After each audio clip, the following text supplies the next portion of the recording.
आज के इस कार्यक्रम में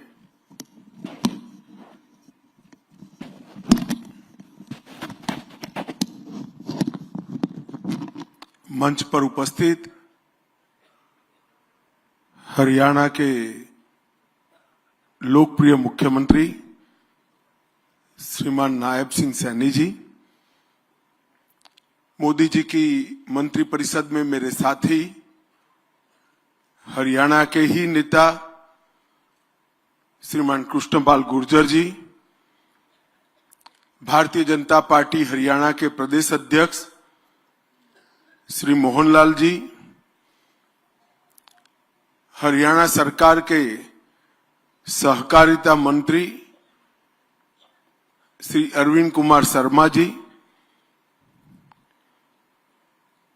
श्री अनुराग रस्तोगी, मुख्य सचिव हरियाणा सरकार, श्री आशीष कुमार भूटानी जी, सचिव सहकारिता भारत सरकार, श्री सुधाकर चौधरी जी, अध्यक्ष क्रिप्को, और आज इस कार्यक्रम में आए हुए सहकारिता से जुड़े हुए सभी भाइयों बहनों को मेरा राम राम प्रणाम। आज गीता की भूमि, हरि की भूमि हरियाणा पर आकर आप सबको मिलकर सच अर्थ में बहुत बहुत आनंद और खुशी हो रही। हरियाणा ने हमेशा देश की खाद्य सुरक्षा, दूध उत्पादन और खेलों के मैदान में देश के लिए पदकों की झड़ी लगाने का काम हमारे हरियाणा ने किया है। मोर्चा कोई भी हो, मैदान कोई भी हो, हरियाणा का किसान, हरियाणा का जवान और हरियाणा का खिलाड़ी, इसने हर मोर्चे पर हमारे तिरंगे को शान से ऊपर उठाने में भारत का सम्मान किया है। आज भी देश के विकास का इतिहास जब कोई अध्ययन करता है तो वो कालखंड को भूल नहीं सकते। उस वक्त तो हमारी आबादी बहुत कम थी, फिर भी वो आबादी को खाने के लिए अमेरिका से लाल गेहूं मंगाने पड़ते थे। यह हरियाणा और पंजाब की ही भूमि है जिसने देश को अनाज के मामले में आत्मनिर्भर कर कर दुनिया में सम्मान दिलाने का काम किया। छोटा सा प्रदेश होने के बावजूद कोई भी सीएपीएफ उठाकर देख लो, तीनों सेनाएं देख लो, आबादी के अनुपात में सबसे ज्यादा जवान मां भारती की रक्षा के लिए देने का काम हमारी हरियाणा की वीर माताएं करती हैं। और उनकी बहादुरी के चलते ही कई सारे आक्रमण सफलता के साथ भारत की सेनाएं और भारत के सशस्त्र बल विफल कर पाए। और धाकड़ हरियाणा के धाकड़ खिलाड़ी हर एक खेल में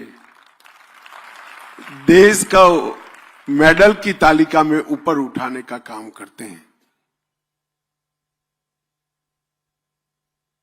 जो हरियाणा इतिहास से भी जुड़ा है, धर्म से भी जुड़ा है, आध्यात्म से भी जुड़ा है, परंपराओं से भी जुड़ा है, वो हरियाणा आज धीरे धीरे कृषि और सहकार दोनों के सुयोग से किसान समृद्धि के नए आयाम लिखने जा रहा है। मित्रों, आज मौका है अंतर्राष्ट्रीय सहकारिता वर्ष में क्रिप्को द्वारा एक सेमिनार आयोजित किया है। यही सेमिनार में मिल्क चिलिंग सेंटर, हफेड का आटा mill, RuPay platinum card, model PACS का पंजीकरण और सहकारिता वर्ष का पोर्टल, जो पूरे देश की सहकारिता की इंफॉर्मेशन सहकारिता से जुड़े सभी किसानों को देगा, उसका यहां पर लोकार्पण हुआ है। मित्रों, हम सब जानते हैं कि देश की 70% आबादी, हमारी आबादी का एक बहुत बड़ा हिस्सा गांव में रहता है। हमारी आबादी के बहुत बड़े हिस्से का डायरेक्ट या इनडायरेक्ट जीवन यापन भी खेती के आधार पर होता है, किसानी के आधार पर होता है, पशुपालन के आधार पर होता है।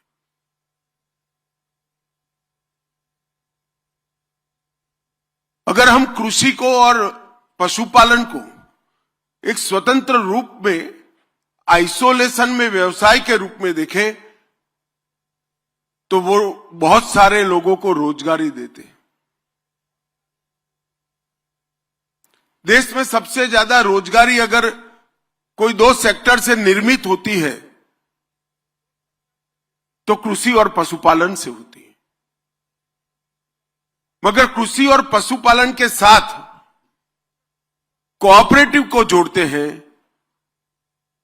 तो ये 125 करोड़ लोगों को रोजगारी के साथ समृद्ध बनाने का काम भी एक कोऑपरेटिव कर सकता है।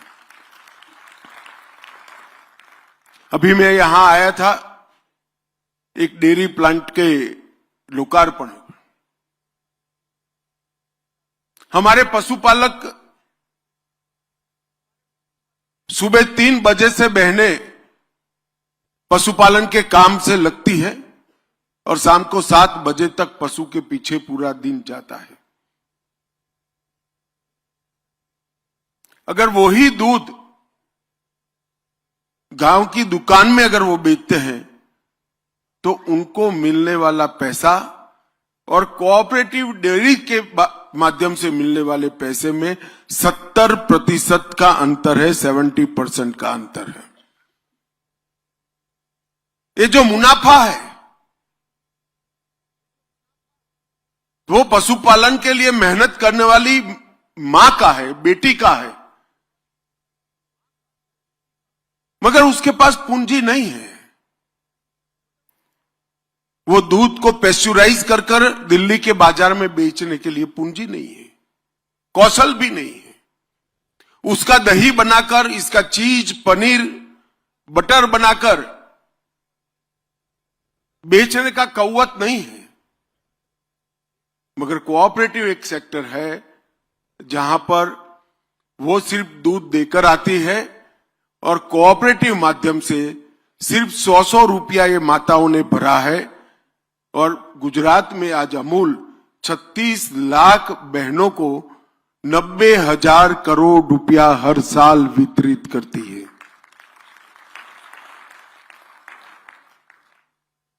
इतने ही दूध को अगर हम बाजार में बेच देते हैं, बाजार मूल्य से बेचते हैं, तो वो 12,000 करोड़ में बिकता है।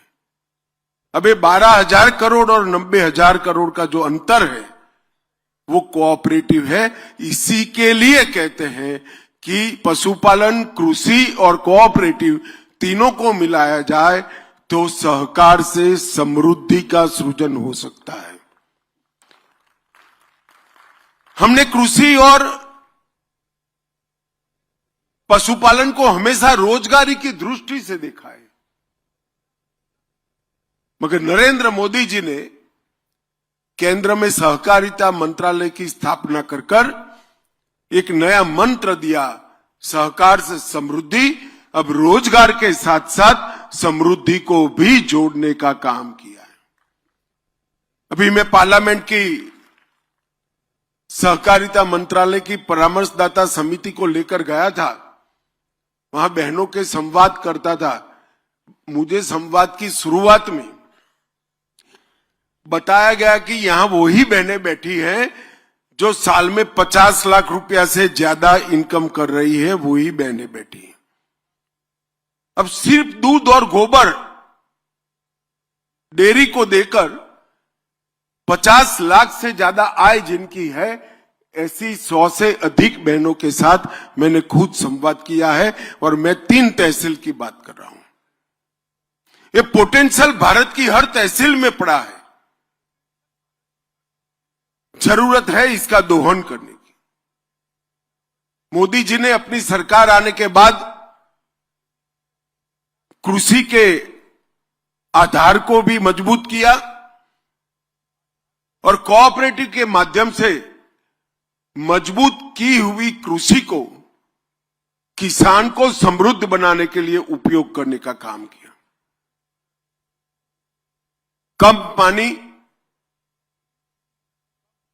कम केमिकल और कम जोखिम, रिस्क, ये नई कृषि नीति की नींव है। इरिगेशन को वैज्ञानिक तरीके से कर कम पानी में ज्यादा फसल लेना, प्राकृतिक खेती के माध्यम से फर्टिलाइजर का उपयोग कम करना और भूमि के परीक्षण से ऐसे क्रॉप का चयन करना जिसमें रिस्क कम से कम हो। Soil health, water security, institutional credit, market access, product का प्रोसेसिंग, पैकेजिंग और मार्केटिंग, ये सबसे के माध्यम से किसान की आय बढ़ाना और धीरे धीरे सब्सिडी निर्भर कृषि की जगह सस्टेनेबल कृषि, सातत्यपूर्ण मुनाफा कमाने वाली कृषि की दिशा में हमारा देश आगे बढ़ा है। और इसके लिए जल और मिट्टी की सुरक्षा, उसका परीक्षण, ऑर्गेनिक फार्मिंग, क्लाइमेट चेंज का प्रभाव कम करने वाली खेती, डिजिटल कृषि मिशन और कोऑपरेटिव, इस सभी वर्टिकल्स को हमने आगे बढ़ाने का काम किया है।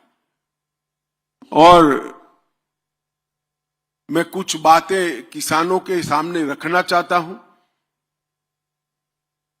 2014 में जब मोदी जी आए तब इस देश का कृषि बजट 22,000 करोड़ रुपया था। जरा ध्यान से सुना है सबने? मैं फिर से बोलता हूं, 2014 में मोदी जी प्रधानमंत्री बने तब इस देश का कृषि बजट 22,000 करोड़ रुपया था। कितना था? और अब 22,000 करोड़ के कृषि बजट को बढ़ाकर 1,27,000 करोड़ करने का काम भारतीय जनता पार्टी की सरकार ने। ग्रामीण विकास का बजट जो कमोबेश कृषक जहां रहता है वो क्षेत्र के विकास के लिए होता है, गांव के विकास के लिए होता है, वो 80,000 करोड़ था। और आज 80,000 से बढ़ाकर ग्रामीण विकास का बजट 1,87,000 करोड़ करने का काम ये भारतीय जनता पार्टी की सरकार। मैंने शुरुआत के दिनों में देखा है, अगर गांव के बोरवेल की मोटर भी चली गई तो सरपंच रिपेयर नहीं करा पाते थे, किराए की जीप कर सचिवालय के धक्के खाते थे। आज कोई सरपंच ऐसा नहीं है, और हरियाणा में तो जरा भी नहीं है। अभी अभी चुनाव गया, मैं हर गांव में जाकर बजट पढ़ता था, जिसको 10 साल में 10 करोड़, 20 करोड़, 25 करोड़ रुपया गांव के विकास के लिए न मिला हो, ऐसा कोई गांव नहीं। और ये बहुत बड़ा परिवर्तन अप्रोच का आया है। फसल बीमा को ज्यादा उपयोगी बनाया गया है। प्रधानमंत्री किसान सम्मान निधि हर किसान को 6,000 रुपया हर साल। एग्रीकल्चर इंफ्रा फंड में 1 लाख करोड़ ई नाम के माध्यम से उचित दाम मिले। श्री अन्न मिशन, दलहन तिलहन मिशन, डेयरी सेक्टर की चक्रीय व्यवस्था, कई प्रकार के इनिशिएटिव हमने लिए और लगभग 1 लाख करोड़ रुपया, 93,000 करोड़ रुपया, जो योजना पूरी होते होते 1 लाख करोड़ की हो जाएगी। इसके माध्यम से 1 लाख हेक्टर भूमि सिंचित करने का काम भी ये 10 साल में आगे बढ़ाया गया। मित्रों, ढेर सारे काम कृषि के लिए कर कृषि को मजबूत करा और जो उपज किसान कृषि के माध्यम से, पशुपालन के माध्यम से बना रहा है, इसका पूरा मुनाफा किसान के पास जाए, इसलिए सहकारिता मंत्रालय की स्थापना की। हमने पैक्स के मॉडल बायलॉज बनाए। पैक्स के साथ अभी हमने मल्टीपर्पज पैक्स का किसानों को सर्टिफिकेट दिया। हमने उर्वरक वितरण, कीटनाशक वितरण, कृषि उत्पादों का सफाई, ग्रेडिंग, मार्केटिंग, दवाइयों की दुकान, पेट्रोल पंप, गैस की एजेंसी, पानी का वितरण, ये सभी चीजों को पैक्स के साथ जोड़ने का काम किया। लगभग 30 अलग अलग आयामों को पैक्स के साथ जोड़कर हमने पैक्स को मजबूत करने का काम किया है। 3 राष्ट्रीय स्तर पर मल्टी स्टेट कोऑपरेटिव बनाए, एक किसानों की उपज को एक्सपोर्ट करने के लिए, एक ऑर्गेनिक प्रोडक्ट के मार्केटिंग के लिए और एक बीज के उत्पादन के लिए। डेयरी क्षेत्र में भी 3 नए हमने राष्ट्रीय स्तर पर कोऑपरेटिव बनाए हैं और इस सब के माध्यम से किसान की आय बढ़ाने का एक नींव डालने का काम किया है। मित्रों, मुझे पूरा विश्वास है, जब अमूल की स्थापना की तब 2000 लीटर दूध रोज का अमूल इकट्ठा करता था। आज देश भर में कई करोड़ों लीटर दूध इकट्ठा करता है और 1,23,000 करोड़ का टर्नओवर है। मुझे विश्वास है कि 15 साल बाद इस देश में मिनिमम 20 अमूल खड़े होंगे जो किसानों के लिए काम करने वाली संस्थाएं होंगी। ऐसी नींव डालने का हमने काम किया है। नायब सिंह जी बैठे हैं। मैं तो कई बार सोचता हूं कि कहां से इनमें इतनी हिम्मत आती है। मुझे घोषणा पत्र के लिए सैनी साहब ने बुलाया, तो चुनाव का घोषणा पत्र था, पार्टी की ओर से मुझे पब्लिक के सामने रखना था। अगले दिन भेजा, मैंने पढ़ा 24 फसलों पर को एमएसपी पे खरीदना। मैंने फोन किया, पौना बजा था, फिर भी जगह है सैनी को। मैं को भाई सैनी, ये पढ़ा है क्या आपने? 24 फसलें खरीद पाओगे? तो ऐसे ही विनम्रता से कहते, हाजी खरीद लेंगे, आप चिंता मत करो, पढ़ जाओ एक बार। और मैं बधाई देना चाहता हूं, हरियाणा देश का ऐसा पहला राज्य है जो 24 फसलों को एमएसपी पर खरीदने का काम करता है।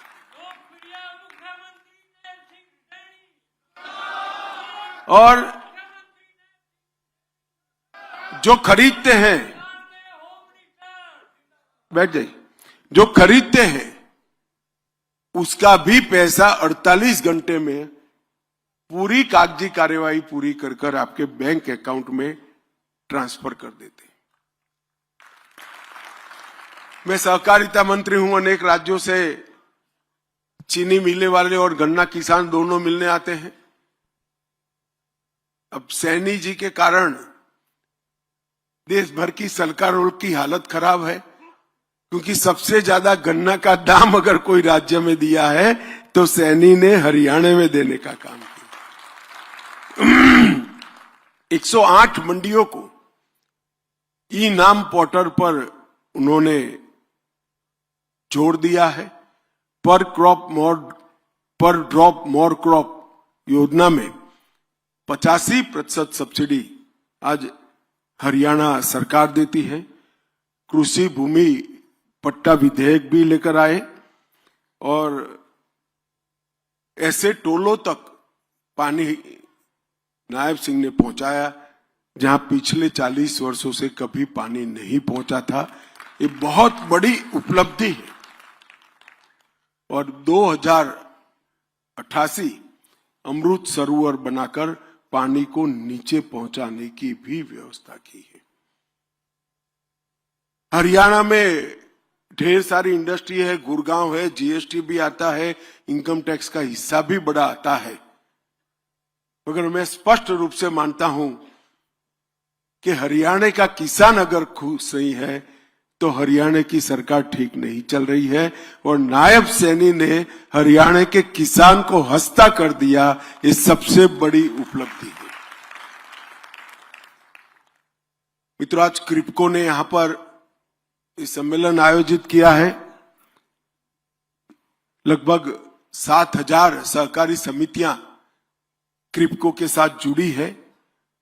हजीरा और शाहजहांपुर, मतलब उत्तर प्रदेश और गुजरात में 2 परिसरों के माध्यम से 34 लाख मेट्रिक टन यूरिया ये बनाते हैं और 10 lakh metric ton complex fertiliser का सेल करते हैं और 6.5 लाख टन डीएपी विदेश से सस्ते दामों से ये लाकर